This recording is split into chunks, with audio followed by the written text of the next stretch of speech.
Working in this industry is my passion. It is my purpose. Jojo Oliveri, Maverick.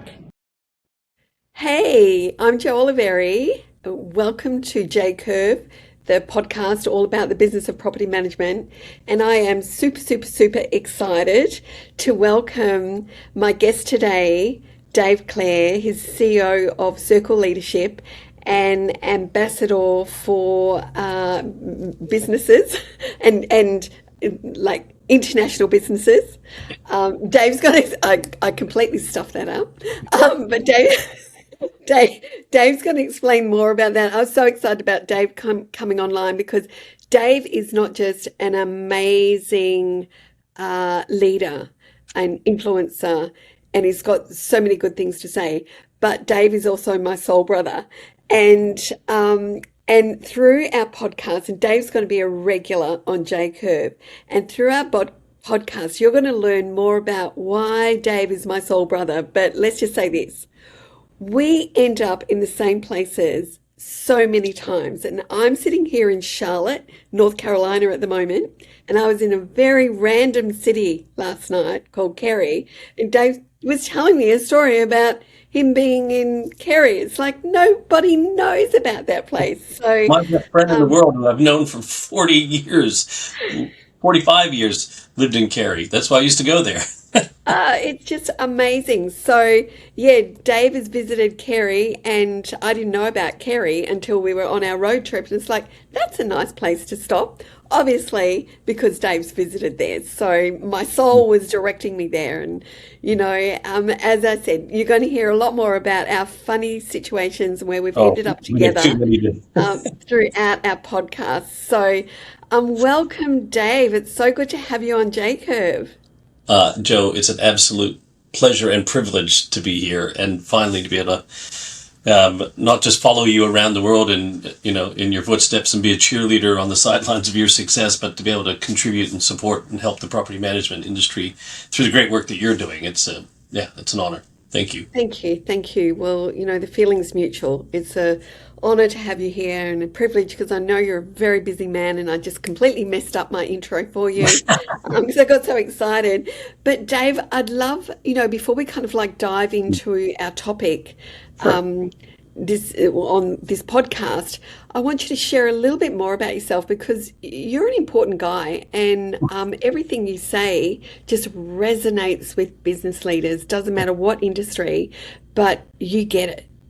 Yeah, if you listen to Jo and my mom, they'll both tell you I'm an important guy, right? Yes, thank you. So I'm the CEO and founder of Circle Leadership Global. It's an organization I started to help evolve the world of work. So the work that we do is help people build world-class businesses that people actually want to line up to be working with, right? So where we can treat people like humans in the workplace, not as a resource. And we have resources for humans. So Circle Leadership is doing that work in the world. I also, though, hold I'm an ambassador for the Global Company Culture Association, so that's trying to, once again, do the same thing, evolve the world of work in its sense, and make organization and bring, great cultures that people want to be a part of, where people feel they belong. So I'm an ambassador globally for that. And I'm also the ambassador for Inspiring Rare Birds, which is a Australian organization that helps mentor female leaders and entrepreneurs across Australia, New Zealand, and Papua New Guinea now, I believe. So I'm the OG male mentor there, and back since 2016, and I'm also an ambassador for that organization. And lastly, but not leastly, I also hold a position, all these big titles, it's really, why can't people have short organization names? But I am currently the new international chair for the Intercontinental Chamber of Commerce, which is the largest chamber in the world. Not by membership, by reach, but we're on all 7 continents. So I look after all the vice chairs on all the other continents around the world. And we're a chamber where we actually help facilitate trade deals, supply chain negotiations, innovations, doing business in other countries, security, intelligence, you name it, for all that sort of stuff. We don't do golf events and business after hours. We actually, considering the global climate right now and what's happening with the way the whole world is being changed through economics and various other things. So I'm also the international chair for that organization. So And in my spare time, I just like to hang out with Joe, and that's why Joe and I have to meet in random places around the world because we're always doing things. Even on airplanes, Yes, So it's like, Dave, what are you doing on the airplane? Dave So, on a plane. Yes, well, that's a kind of thing. So yeah, I think I spend 4.5 months in tin cans, traveling around the world, much like you do. So yes, exactly. It becomes our second home, doesn't it? yes, yes, but yeah, but it's what. When you, as I do, love the work that you do, we accept that those are things as a part of it. People like, don't you ever get tired flying all around? I said, yeah, is it exhausting? Sure. But do I get tired of it? No, because I know it's something that I need to do to be able to do the work I want to do in this world. So, Exactly. It's yeah, like passion actually fuels you to keep going. Time zones don't bother you until you actually get home and you think, I can shut down for a few days, and then it's like, a few whoa, I days. think I've God, got you jet get it lag. good. Yeah. I'm going to shut Yeah, a down for few a days, few a few hours. hours maybe. No, that's fantastic. And Dave, you're also the author of two wonderful books, Simplified Yes. and Humane, which you can see behind Dave there. So, yeah, And I've got the Dave third one coming out uh, in March. So, in March. So we'll promote that to all of our viewers and, readers of Maverick as well. Maverick readers got a preview of, I think it was Humane that we all sent right. out Yeah, yes, last yes, that's time. right. Yeah, yeah, exactly. And Humane was, awesome in Thank that, you. not many people understand AI, No. and how, the human element of what we do Mm. and AI interact together. And they're Yes. still struggling to understand it. So I think everyone should buy Humane and Simplified because I think they go hand in hand with, where we're heading now. Yeah, Yeah, absolutely. And well, the new one I'm going to give away to everybody. So how's that as well? fantastic. So yeah, Humane was really everyone's talking about AI, and people are still today. And I know that you're heavily involved with AI for your industry and everything that as well. But nobody was talking about AI through the lens of people and culture. So whilst everyone's talking about productivity and performance and process improvement and all this sort of stuff, I decided that I would look at it through the lens of people and culture. What does it mean to us as humans in the workplace? And that's Yeah, why I wrote Humane. So yeah. yeah. The No, new one's it's coming out is It's Time to Lead Different because I'm sick and tired of how we treat people in organizations. So I'm actually giving that one away for free to start with. So anyone wants it, the PDF, whatever. When it comes out on Amazon, you have to pay a little bit for it because it's just that's mhm. Amazon. But and I'm also turning it into a podcast so that every chapter from the prologue through to the epilogue and all 17 chapters will be available as podcast episodes. Yeah, just brilliant because, people need to understand this. I think we've kind of lost sight of how we should be managing businesses and nurturing team. Yeah. Like everyone is kind of like crying out that they're burnt out and all sorts of things going on. I mean, it shouldn't be happening. No, And I definitely don't not. understand why it's happening, except the fact that everyone is talking too much about the fact that they're burnt out and they're feeling so stressed and anxious and, mental health issues that we've talked about that too much instead of solutions. And Dave really has, the solutions that leaders need to understand and implement to avoid that. So, Thank you you. know, yeah, we can see why Dave is going to be a regular on this podcast for sure. Yeah. Yes, and I may say a few controversial things. I am also a blunt contrarian, so yes, so be prepared. Yeah, well, like there's a reason why my newscast is called Maverick, so I'm Yes. not afraid to be different. So, Well, which is great because part of even our whole thing for Circle Leadership is we're looking for the trailblazers, the mavericks, the people who want to lead different, which is why the whole point It's Time to Lead Different is coming out because yeah, we need those people who are willing to push the boundaries and blaze new trails and go against the flow. I mean, we're looking for trailblazers of revolutionary leadership. We need a revolution in leadership. So 100%. yeah, so I'm excited to be able to share that with the property management Yeah. industry.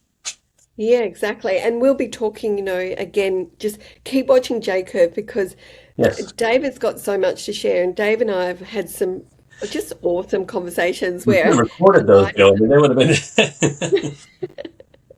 so, So, one of the conversations Dave and I had a while ago was the future direction of property management. Uh, do we understand the needs of residents and Yeah.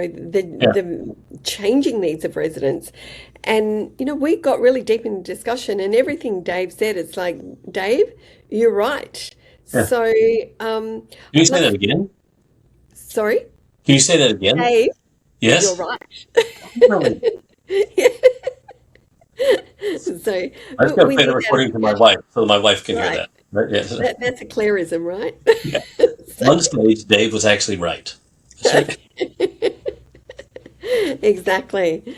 So, yeah, like that discussion that we had, I've never forgotten that Hmm. discussion, where we talked about the tenants, their requirements. We live in a world where people are very mobile and transient, and we're stuck in that mindset of we have to do long-term leases, and that's changing. It's Yeah. changed already.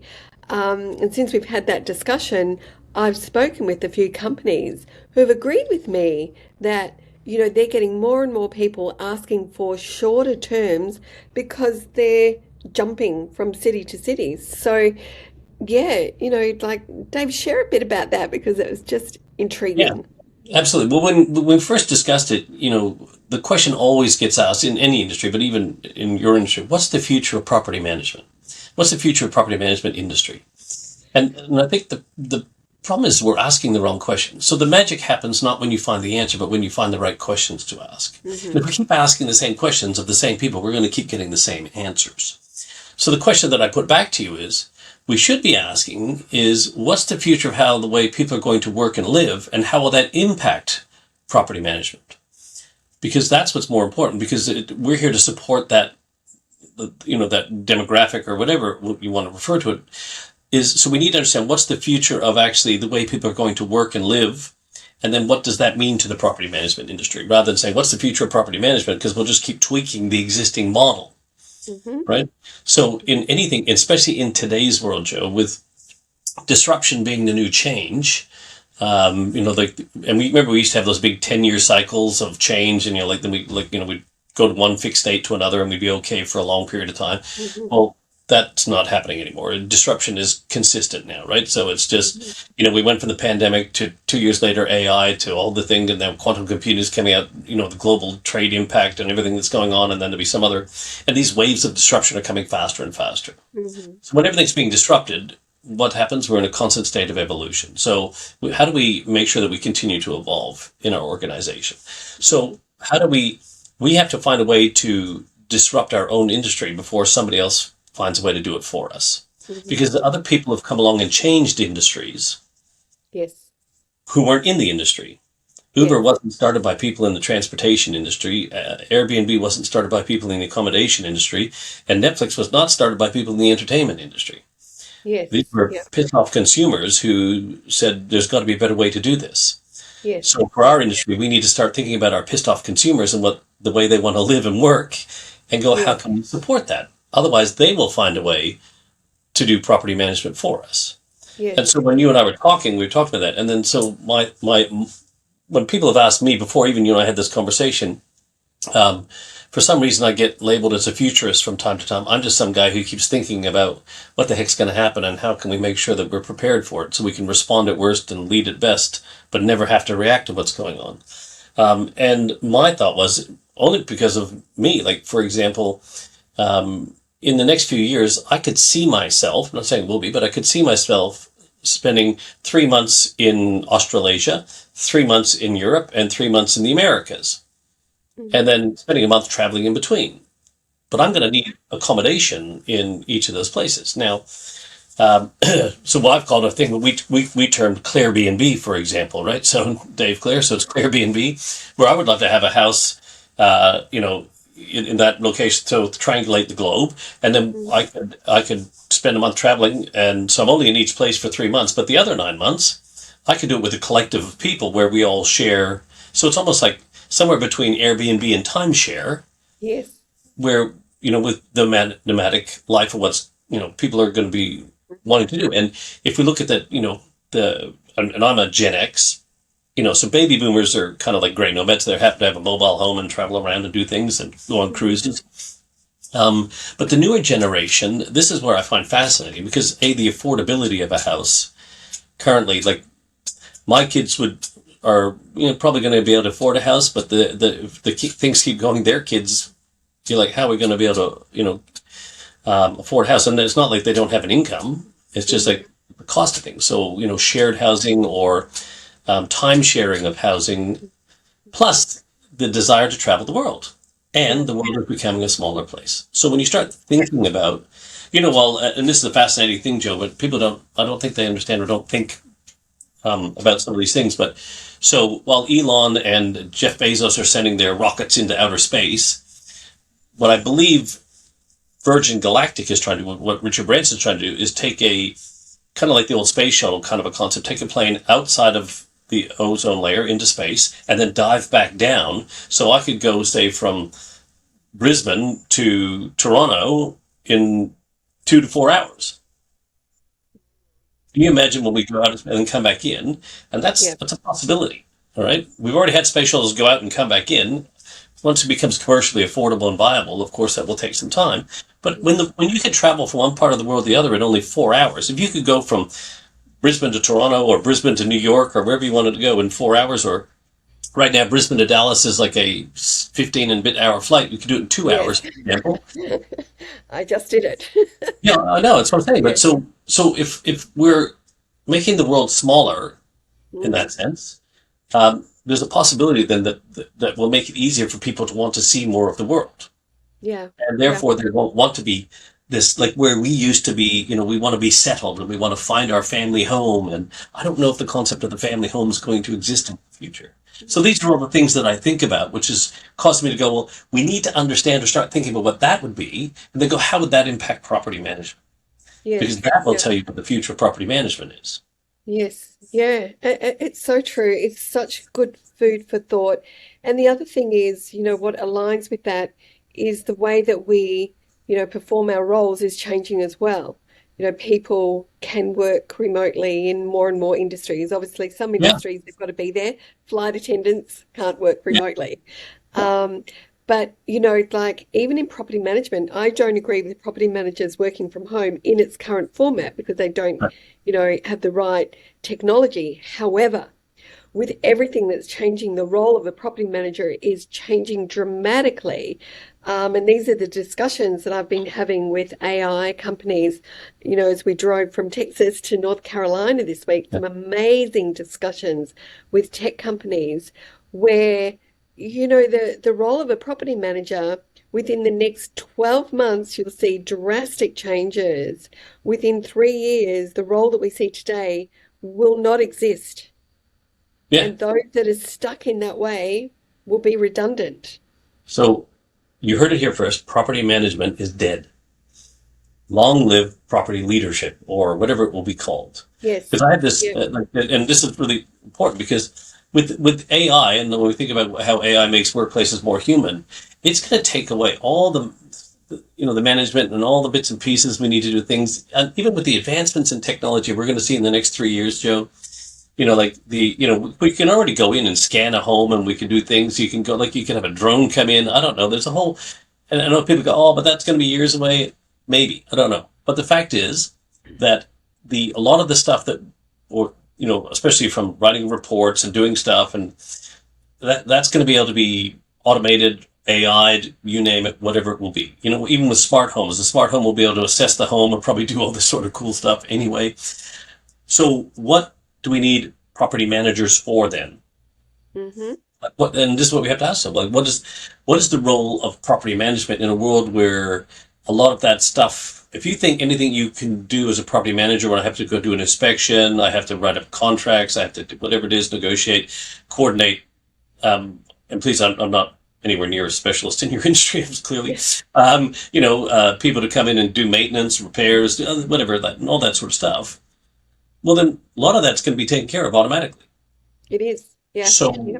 what do we need a property manager? What do we need the Yeah. human for? What's the work Yeah. and this is the question we have to, what's the work that humans must do? But what's going to be the most important part of that? And it's going to be maintaining the relationship with the landlord, maintaining the relationship with the tenant. And when Yes, we come to the human side, that's why I say management will be taking care of itself. And so yes, the physical property stuff will be managed by technology. What's left is that's the it. human stuff. And Yes, so there'll be a new role, a new title, whatever it is, and it will be tied to some sense of leadership. I see the same in project management right now in other industries. I'm talking about the same thing. Project yes, managers, well, what's most important is the relationship with the clients, relationship with the team on the site and everything like that. So it's the same concept because yes. thanks to AI, we won't need to do any of that stuff or hardly any of that stuff. So what's left? No, All we have to work at is what's the human stuff, Joe. you're exactly right. And these are the discussions. So, as you know, and our viewers know, I'm a co-founder of a workflow program, Flusos. Yeah, And through that, we've identified every action and step that is done within any given task that we do in property management. And property management is built on tasking. It's tasking, that's all we do. But now, what we've done is, having identified every action and step, we've now identified where AI can do it automatically and do it better than the human because they take the emotion out of it. yeah, There's no sympathizing, they deal in facts and represent the facts to the client. So, the role of the property manager in the future, and when I talk about the future, like this is months away, yeah, months, is that their role is just interacting with the client, confirming what's been done, confirming the value of the management company in what they're doing for the client. That's all it is. And the property managers need to let go and just let the technology run it. And for business owners, this is, amazing. They're struggling to make profit at the moment because people costs are too high. yeah. And people costs, they want to justify their positions and do everything, but That's right. not do everything. Yeah, And they just it's become like they're busy, not tripping. even productive. Exactly, busy being busy. And they're tripping over their own shoelaces, you know, trying to get everything done, but are so muddled and chaotic that nothing's getting done. Yeah, So, there's a reason why everyone is saying they're burnt out and yeah, suffering from, mental illness, anxiety, depression, even stress. It should not be happening, but it's because they are creating their own muddle. yes, Um, but it's changing quickly. So we will have very, very soon AI built into the workflows that will be doing most of the workflows. So correct. it is very exciting. Yeah. And so once again, what's left? The only thing we have to work out is what's the human stuff. All right. Exactly. And then this is what people are so busy trying to hold on. And this in any organization, and I wrote a lot about it, is we're going to go from human doings back to human beings.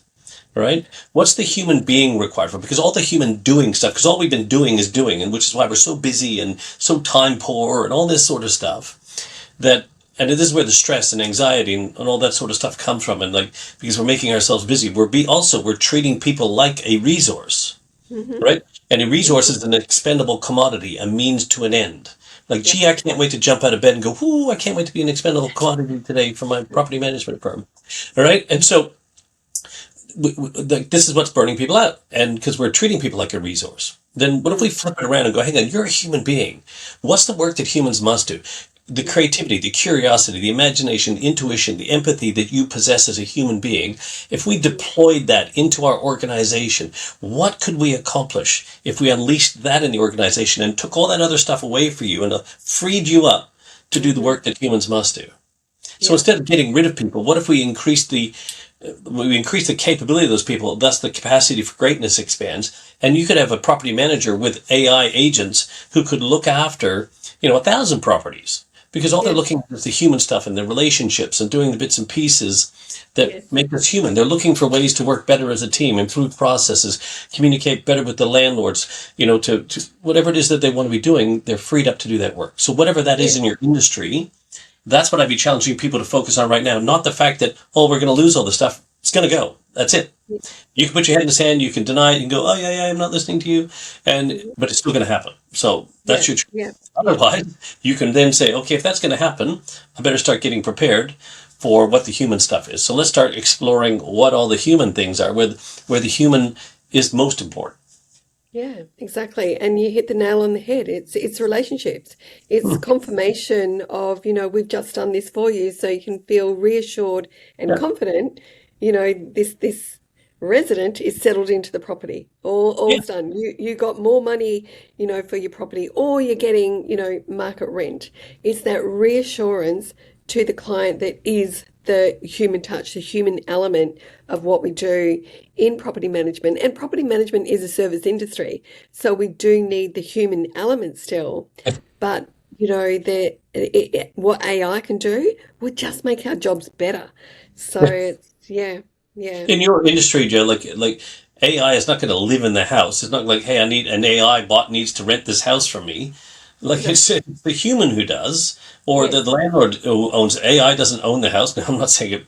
Who knows in the future? But right now, I mean, heck, they have AI dating sites where AI is dating each other. I think people are just playing games with stuff. yeah, But regardless of that, it's the human who's going to own the home, who's going to want to find someone who um, sort of own the house to make it a home. Because I'm all firm believer that the landlord owns a house, the tenant makes it a home because it's their home, right? yes, And exactly, so, and if we get rid of the landlords and tenants, we have this great relationship between these two human beings that both have a need that can be fulfilled by working better together.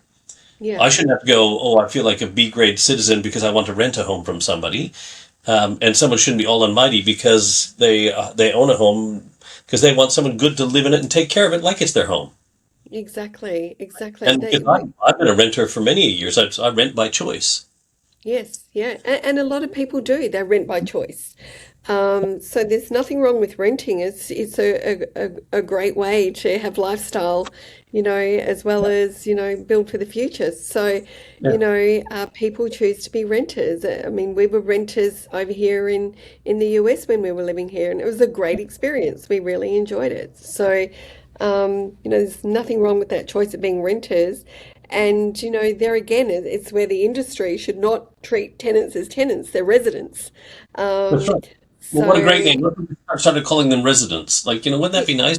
I would oh, much prefer to be referred to, hey, this is the resident at this address where I live. Like, yeah, beautiful, thank you. Then I'm some tenant, right? That yeah, like we exactly, dehumanize. So we have an industry that isn't going to rely on humans as much in that sense, and we dehumanize the people that we serve. exactly, I assure you, exactly. you cannot be a Yeah, successful property management firm if you do not have quality residents who want to live in those homes. 100%, So why don't we start 100%. treating them like residents? Yeah, This is and from a leadership point of view, this is critical because the way how we think determines how we act. So if you think about your tenants as tenants, that they're a means to an end, so you can get the money from the landlord, then you're hmm, not going to treat them the way that they need to be treated. Right? And you're going to act in exactly. accordance with that belief. But if you believed of these people as residents, these are the residents of the home, and you respected the fact it's the place where they choose to call home, Hmm. and you should be grateful that they've been willing to do that with your property management firm, then you might treat them differently. This is Oh, like in hotels. If you look at the only 6 star was the Ritz Carlton, I believe. They shifted. Like in hotels, we have the hotel staff, right, and yes, the yes, servants, the maids, butlers. They got rid of all that. What they have is ladies and gentlemen serving ladies and gentlemen. Because if yes, they want to treat their guests as ladies and gentlemen, well, then we need to treat our yes, team as ladies and gentlemen so they know what it feels like to be treated like a lady and gentleman, yes. and then they can then treat those people like ladies and gentlemen. So if we treat No, our people like a resource in property management, they're only going to go and treat the tenant like a means to an end as well. exactly. You see, Yes. this is why this is all a leadership issue. 100%. And, like when I was running the property management company in California, we called everyone a resident. And I can say that my team actually treated the residents differently because of the language that we used. And a lot of people saying, well, they're tenants, they're tenants. It's like, well, that's what they are in a lease. They're the residents, that's their home. And we Yeah. need to, treat them with that sort of respect. And give them the dignity of, that is a home. They've chosen a home that they want to be comfortable and, like they want to go there and just say, we're home, rather than thinking this belongs to someone else and like we can't walk around, we can't, complain about something if it's broken because they just think we're tenants and grizzling all the time. It's like that needs to be removed from our industry, their residents. And the whole thinking, the whole mindset shift needs to happen at grassroots level in Yeah. this industry. And when I say grassroots, it is like the property managers are the grassroots. They're the ones who need to change their mindset on who they are. They don't see How their do you value. want to They don't present know their yourself in this industry, right? How do you want to present yourself? No matter what your value. organization, your whatever, how do you choose to present yourself as a human in Yeah. this industry? Well, maybe I was up myself, but when I was a property manager, I used to say I was the ambassador for that particular agency because I was the one that, Yeah. had the long-term relationships with our guests, our residents that stayed in the properties, with our owners, and I was the ambassador that they would, be interacting with me the most out of everyone in that agency. So it was my job to make sure that they felt very comfortable with our agency, loyal to our agency, and would do further business with our agency as a result, knowing that it wasn't just me, I was representing the brand. Yeah. And we need more of that in the property management industry because they're the ones that interface with the clients the most. Sales is transactional and relationship is built from it.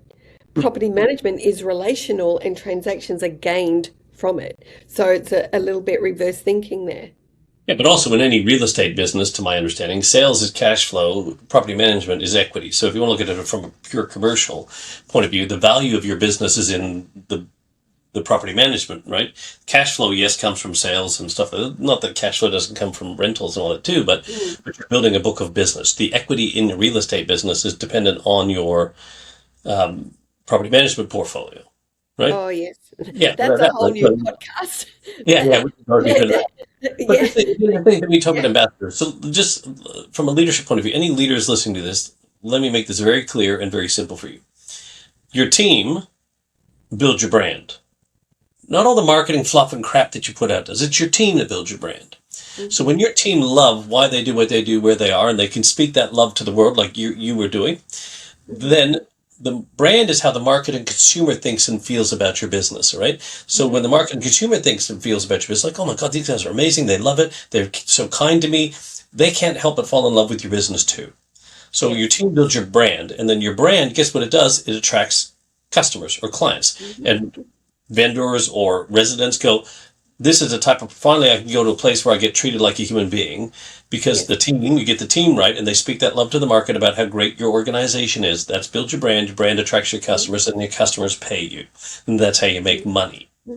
Hmm. right? Because we were treated, I remember we even went to the head of the agency and said, we were renting a place up in Geraldton.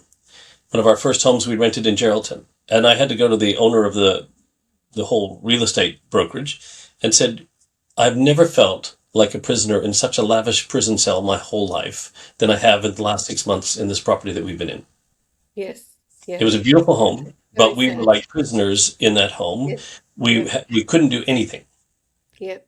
Yeah. and I'm like, and we were the Yeah. way we were treated. My wife, you met Tova, she is a perfectionist. Like the Hmm. house looked like a show home.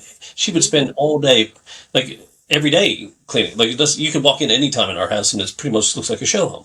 Hmm. And the way that she would be treated by that property management, and I'm like, this is not. And I would, now here I am telling the story to I tell it everybody, and I'm not going to name them on here, but I would Hmm. never use them ever again in my life. Yeah, yeah, and that's the thing, like you've had a terrible experience with that brand, and you would be sharing that brand if we weren't kind of like going global with this Yeah. podcast.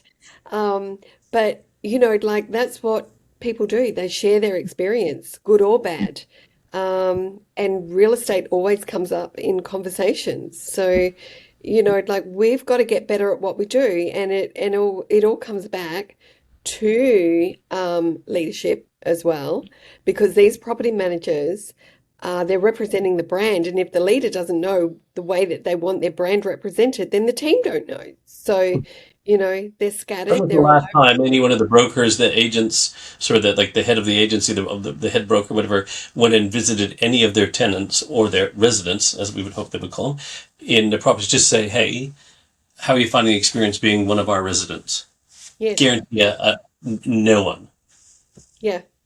No one. Well, I've got to say, I did that in California because I thought it was very important. This is why you're the Um, guru and you travel the world and do all this stuff, because you're trying to get people to raise your industry to a higher standard. Yeah, and that's what's needed. And I would do the Yeah. random calls to our residents to, Hmm. just make sure that they felt valued, and Yeah. everything was going well in the property. And most of the time it's like they loved it. There was no problems. Yeah. But boy, we were building that relationship of strength and then referral as a result. Yeah. Um, and we built, our managements through the tenants actually referring Yeah. friends to us. So, relationships is key. But But if that's you the don't human know stuff. your value, they Yeah. don't know them. Yeah. Sorry. That's the human stuff again, right? So, It is, exactly. That's yeah. right. And people And will it's, tell you, I don't have time for that. Well, guess what? In the next 3 months and onwards, you'll have plenty of time for that. yes, exactly. Most definitely. So So then what will much your excuse time. be? Right? Then what will your excuse be? Why you don't have time to Exactly. be nice to people, to treat people like human beings first, and residents, tenants, landlords, whatever, second. Exactly, exactly. Right? Yes. So it is very important. And, the attitude shows through. People pick up on the attitude. People pick up on the fact that when someone doesn't want to deal with them, they just say, well, I don't know, like, Yeah. I've never met you before. I've, just started working for this company. I don't know what's going on. The other person didn't do the right thing. It's like, we shouldn't be hearing those conversations. It is so bad. But I sit amongst teams and I hear it. So I'm not making this stuff up. Yeah. Uh, they are doing it. Yeah. And it's got to stop. But, it's another reason why we've worked so hard on, looking at what technology offers, what Yeah. AI offers, and, where we can make our industry better, not just for those that work in the industry, but for those who choose to do business with our industry. Yeah. So, the future is not the future really. The future is today. It's Uh, yesterday. the future's We're already here. actually about 3 years behind where we should be. The future's already here. Just humans aren't ready for it yet. Exactly, Right? And it's exactly. sort of like autonomous cars are already all here. They're already done. They've stopped. They're moving on to the next thing. They're already ready Yeah, for us. We're just not yeah, ready as humans for them. Right? yeah, And it's like everything else. It's already here. We're just not ready for it. All right. yeah, And but that exactly. doesn't mean that it's not going to happen. And so people need to understand this. Yes, in some marketplaces, I think, oh, all that tech stuff is not, small regional, like say Geraldton is an example, small regional country town in Australia. Oh, And they've we got, both oh, live there, by the way. yeah, yeah, since we both live there, right? Um, the two most famous icons who ever left Europe. No, we're not. Yeah, But if you go to that, like, there may be a rationale in people's mind that, well, yeah, but we're not going to have that, transient flow right now. We're going to not have this. We're going to, so that I don't have to worry about that. yeah, Just may not happen right now. It may take 3 years for that ripple to hit your shore. Doesn't mean don't need, you means you should be, you have more time to prepare for it. Like you hmm, should be thinking about it more now, because other people, it's already like the tsunamis hit them and they're like, oh my God, what am I doing? Because this is that's right. happening in other parts of the world. Yes, yeah, So if yeah, you think it's not going to happen in your part of the world yet, it's going to happen, just not yet, yeah. then you have time to prepare. So what's your excuse? And I would leave people with this. Don't come crying to Joe or I, because someone else came along and rubbed your nose in a future you were destined to own, but did nothing with it. hmm Yeah, that's exactly right. It's a good way of putting it. Right. Because that's what's Well, putting your head in the sand or thinking, oh, it's going to be years away. Great. Then start planning now. yeah, exactly. And that's where it kind of like leads back to we actually did a post this week, yesterday, Yeah. on social media where we talked about, how the leader needs to influence a team. And Yeah. I love Dave. He put a question on, well, like what does influence mean? Yeah. And it was a great question. Um, so, and of course I responded because I love this guy and I love how he stretches me. And it's like, yeah, we need to explain that. But, like my conversations with Dave, and Dave is actually in all my conversations with him, he's taught me about, influencing in positive ways and influencing can be very negative as well. Yeah, what can be seen as So, manipulation. exactly. That's because people don't understand what influence actually means, which is why whenever I see it, I go, interesting. Tell me what you mean by that. Yes. Because all the gurus out there, the leadership gurus, like even John Maxwell. John Maxwell's famous for being quoted for it. Leadership's all about influence. People go, "Oh, that's so inspiring." Yeah, it's all about influence, and Mhm. it's great, great. What does that mean to you? Yeah. Yeah. Because when you Yeah. say, I'm going to influence my people, your people go, "You're going to try to manipulate me? Is that what you're going to try to do?" hmm Or hmm so it's really important when we use these words that we understand what we're trying to say. And influence Yes. is a very positive thing if you understand what the word influence means. Yeah. Are you ready Exactly. for me to answer that, or do you want me to I, direct I, them I would to get them like. to find the answer on the post? Yeah, well, they can go to the post. I think it's great to kind of like go to the post and apparently while I was driving here to Charlotte, Dave responded to my response to him, so I'm eager to read that.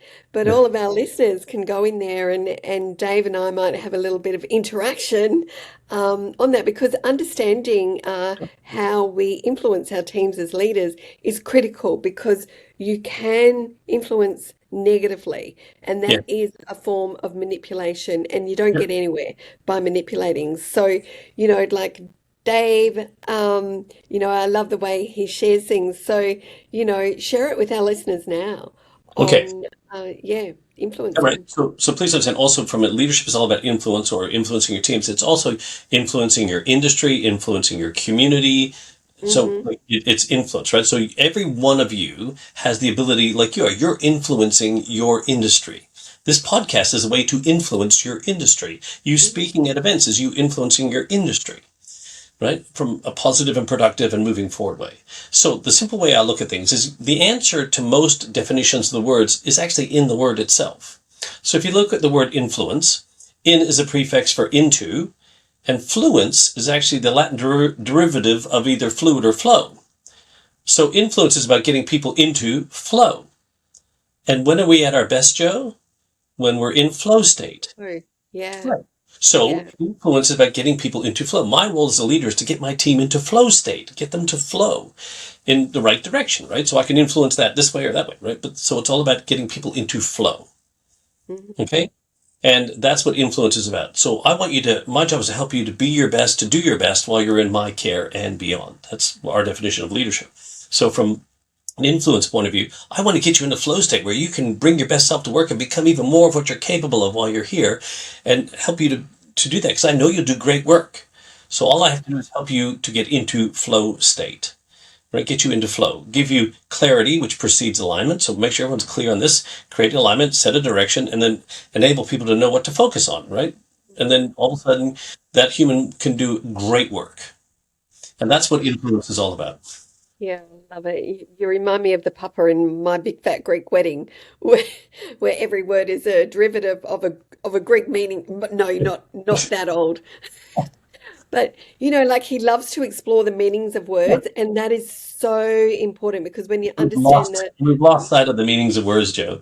We have, yes. So, where did that word originate from? And, that's just eye-opening. I can't wait to go and have a look at the comment you've made on my comment now. Yeah. Um, but I think, we'd love to hear from, anyone who wants to put a comment on there because I know Dave would love responding to it. And Dave, like he knows what he's talking about when it comes to leadership. So, I'm still learning, but I have some expertise in that space, but I'm still learning. Leadership is a process. So, well, life is a process, isn't it? yeah, I'm always learning. Yeah, me Yes, too. I don't think I want to be a master at is being a master at being a student. Yes, So, exactly, exactly. I agree with yeah. that. When you stop learning, things get boring.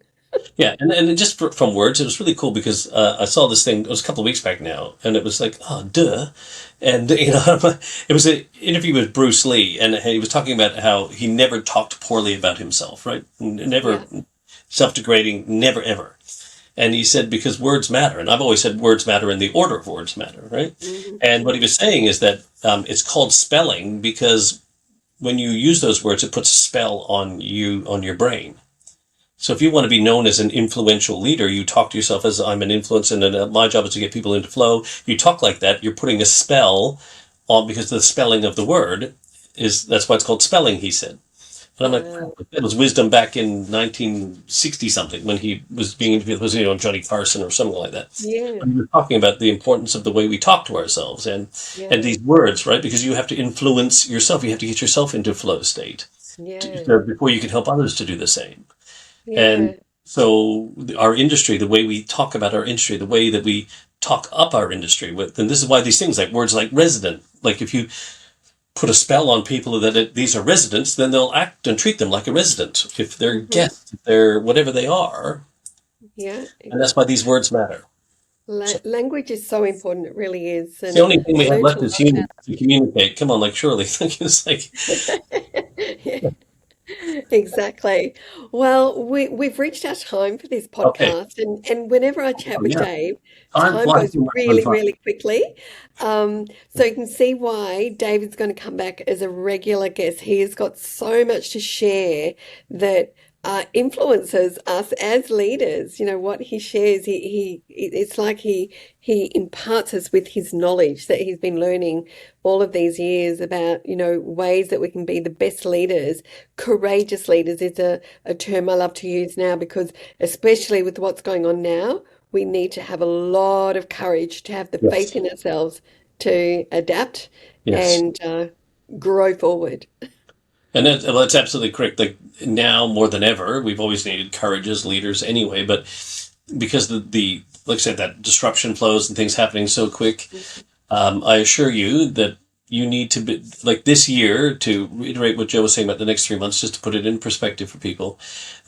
2026 is the year that you must lead at best, respond at worst, but never react. If you're reacting in 2027, you will be left behind. I mean, I say Yeah. this with all sincerity and seriousness, and that's going to take courage because you have to be willing to interrupt your Hmm. business. Disruption comes from an interruption first. You have to challenge the isness of your business. Isness is the death of your business. That's just the way it is in our business, Dave. That's just the way it is in our industry, Joe. Well, Mm. that's the thing that's going to, so attack the isness of your business and your industry, because that's the thing that's going to actually get disrupted. I love that. Attack the isness of your industry, of your Yeah. business. Really important. So you can see, like Dave's got some awesome things to share. Um, Go on. I think what we'll get Dolly to do is share links to your books as well, Thank you. and share links to you because, like people need to get involved with what you're doing. You've got some great programs there, but we're going to have you as a regular on Yeah. JCurve, as I've said several times, and you'll see why.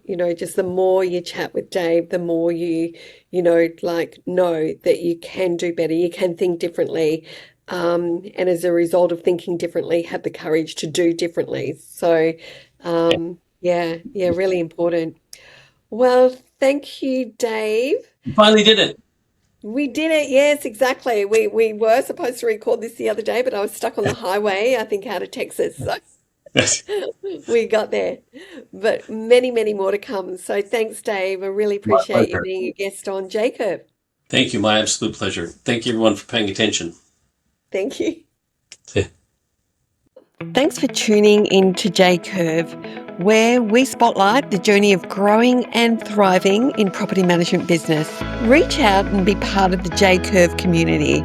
And don't forget to give this video a thumbs up if you found it helpful, and hit subscribe so you never miss out.